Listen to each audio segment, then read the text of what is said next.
Hello, welcome to Best Top 5. I'm your host, the most modern man on the internet, Best Guy. And I say modern because, I do love my physical media, but I'm getting with the times. I'm getting with the whole digital thing of getting a streaming service. I didn't want to, but, I got myself with this little company, small little company, you may have heard of it. It's called Netflix. And not associated with them, they didn't pay me to do this video. I don't get paid for shit. But I do watch some Netflix originals every now and then, and it's kind of a toss. Sometimes you get some good movies, most of the time you just get trash, and that's what we're going to be talking about today, the worst of the worst. Not the creme of the crop, more like the creme of the crap.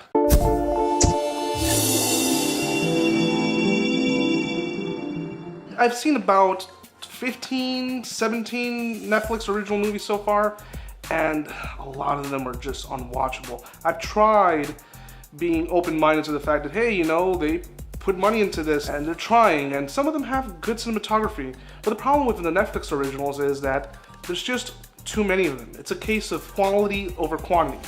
They have just too many of those movies out there. They actually have 62 movies on schedule for the month of March. You would think, whoa, okay, 62 movies for the whole year. No, for the month of March. That's some shit that Canon from the 80s would pull out. They would just release a bunch of movies, hopefully one of them would hit the mark. That's a lot of content for just 1 month.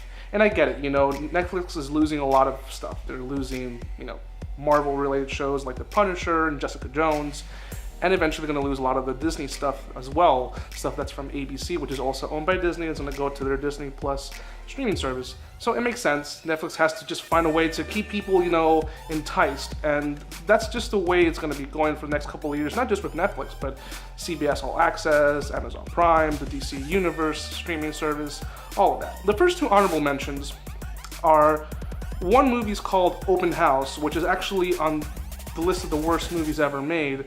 And I saw it, and it's not as bad as some of the other movies I have on this list. Open House is basically a family that moves into an open house, and there's someone out in the neighborhood killing people. It's just a slasher film. And people were upset with the way the movie ended, that nothing really gets resolved. I thought it was kind of realistic, not everything has to be solved and put in a nice, bow and tie at the end.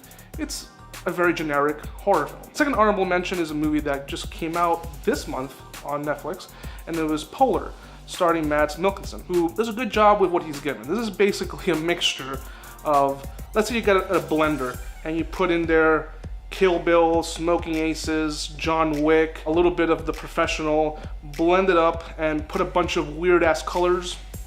That's Polar. A very absurd, over-the-top violent film that could have been 1 hour and 30 minutes. Instead it's like 2 hours and 10. I enjoyed parts of it, but it also has two contrasting points. Like, it starts off being a serious film, and then it jumps into this weird acid trip with these weird characters. So, not good, but it doesn't make it to the top 5 worst. Number 5 is a movie that was just dropped last year, and I remember seeing the commercial during the Super Bowl, and I was like, oh shit, I didn't know they were making another Cloverfield movie. It just got dumped, and it got released, and it was awful. It's called The Cloverfield Paradox. The Cloverfield movies are interesting. The first one I really enjoyed. It was a little movie that came out of nowhere in 2007. And then they had a sequel, which wasn't originally intended to be a sequel. It was intended to just be a B horror film. And it got picked up by J.J. Abrams' company Bad Robot, and they retrofitted the film, adding an ending that kind of ties into the Cloverfield movies, and it was called 10 Cloverfield Lane, which I really, really liked. I would go as far as saying that I enjoyed even more than the original Cloverfield. The same thing happened with Cloverfield Paradox. It was originally called The God Particle, and it got retrofitted just like 10 Cloverfield Lane, and they tried making it a prequel, explaining the events of those two other films. It just doesn't work, because it's so evident that this movie was not a Cloverfield film. It was retrofitted. And it was originally going to go to theaters, but it had so many production problems that they said, fuck it, let's just dump it on Netflix. When I first heard about it, it's like, oh shit, they're being so secretive, it must be really good. No, it's just that they didn't want to do any promotion on it because they knew it was pretty bad. Number 4 is I.O. Just came out also, and I thought it was going to be better based on the trailers. And there's a thing, you watch a trailer, movie looks kind of okay, but then when it gets released, it's a completely different thing. Batman v Superman. Anthony Mackie appears in the trailer and he plays the main character. It's like, oh, okay, so this is kind of like just a dystopian world where everything's been destroyed, kind of like I Am Legend. But instead of having one character, you have two, well, kind of like I Am Legend. There's two people in I Am Legend. So it's kind of like that, only thing you don't have any zombies. Everything's completely dead. And you have a scientist, but she's basically trying to find a way to restart Earth again, like make it habitable again, because everyone's left to a different planet. And she's just trying to do what she can with what she has. And Anthony Mackie plays a character who's looking for the father of that scientist. It starts off okay, but once you hit to like the 20-minute mark, nothing happens with the film. It's like they had an idea, but they didn't know what else to do with it. So it just becomes a film about conversation, like different philosophical ideas. And none of it's deep. It's just conversation for the sake of conversation. No character really changes. And once things actually do happen towards the end of the film, I didn't care anymore. It's just boring. Nothing really happens. It's the worst sin a movie can do, because there's bad movies out there that I enjoy, but at least something's happening that is entertaining me. The worst thing you can do in a movie is just be plain boring as hell. So number 3, you know, I used to love my boy Adam Sandler, but Adam Sandler has gone downhill since hasn't made a good movie since 2011, 2010, maybe even before that. The last one that I've seen where he's funny in it and it doesn't feel like the same formula was probably a movie called Click. Outside of that, it's just the same formula over and over again. And there's people that genuinely love Adam Sandler's movies. A lot of kids love his movies too. And when I was a kid, I used to love his movies as well. But if you rewatch some of those old movies, they still kind of hold up. If you watch Happy Gilmore, Wedding Singer, they're still pretty enjoyable. But these new set of films are so atrocious. And that goes to my number 3, The Do-Over. I thought from the trailer, again, the trailer fooled me. I thought it was going to be a mixture of action and comedy. And there is some of that.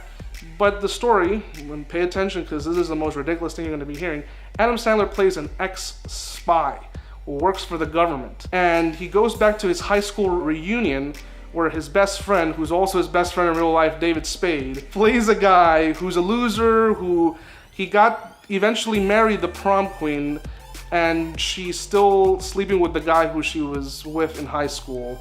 He works in a bank inside a supermarket. To make long story short, Adam Sandler tells David Spade, hey, your life's kind of boring, come with me, let's go have a party, blah, blah, blah, blah, blah. They do the most ridiculous thing I've ever seen in a movie.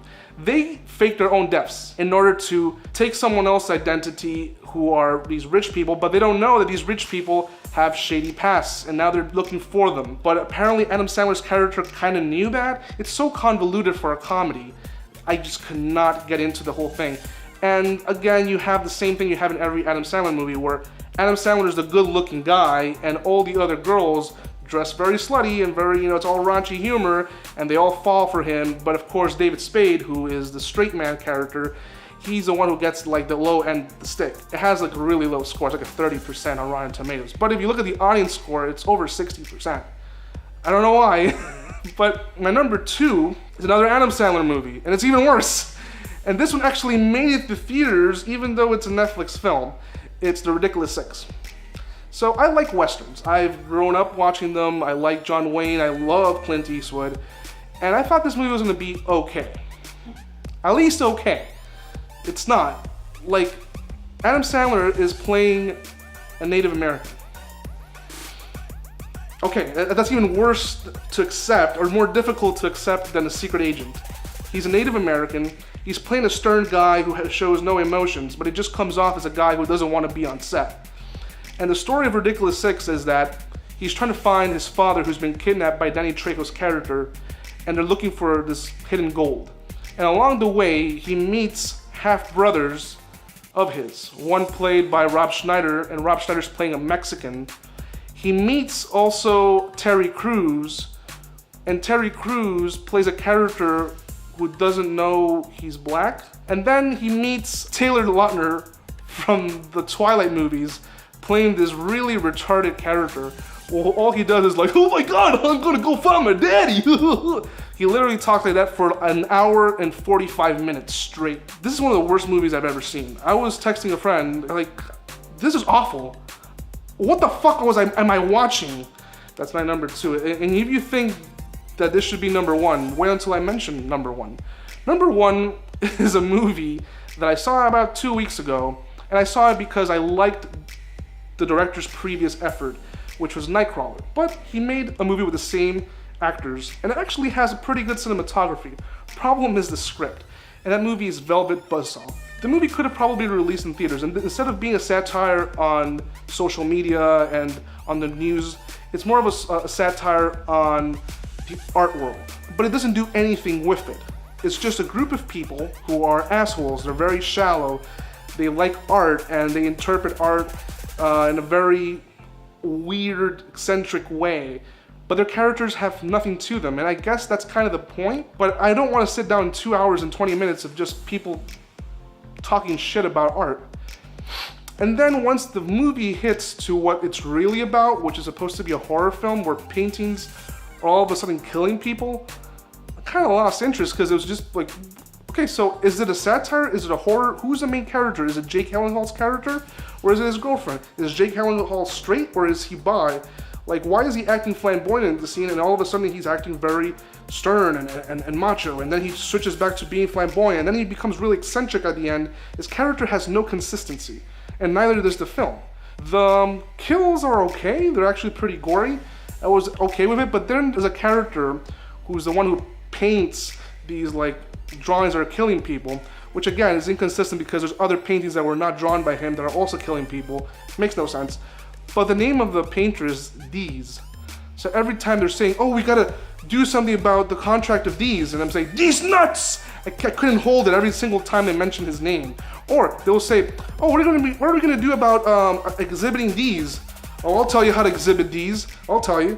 That's every single time. That's the only interesting part about this movie. I hated it so much. There's even characters who are not even in the art world who get killed. Like, why did they get killed? Just because they were carrying the painting?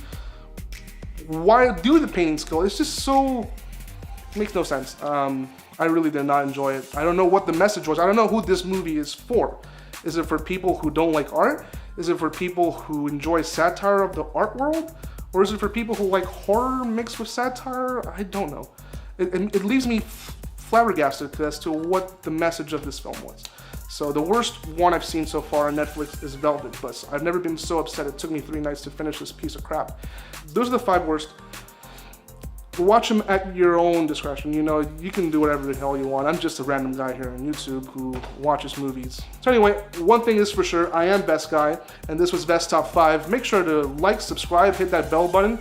Make sure to watch all the other videos. You know, do a playlist.